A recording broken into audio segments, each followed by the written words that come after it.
हसत रैस हम रोवत रहनी, तोहरे खातिर खुद के खोवत रहनी। तू बदल गई लू एक पल में साजन, हम तब हियो तोहरे होवत रहनी। काहे तू दिल से खेल गई लू, सच प्यार के झूठ कह गई लू।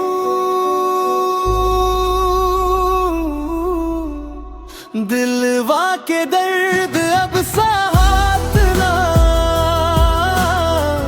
तोहरा बिना जिंदगी कटत ना। रात भर जागी रोई रोई के,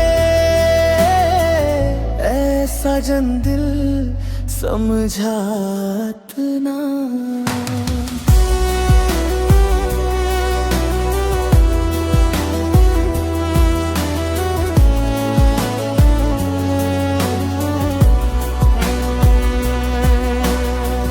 तोहरे कसम खाके साथ निभाईनी, हर सुख दुख में हाथ बढ़ाईनी।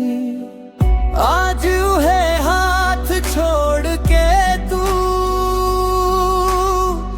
हमरा दिल के टुकड़ा बनीनी। अगर किस्मत में मिलल रहत तू, आज ई हाल न होत हमार।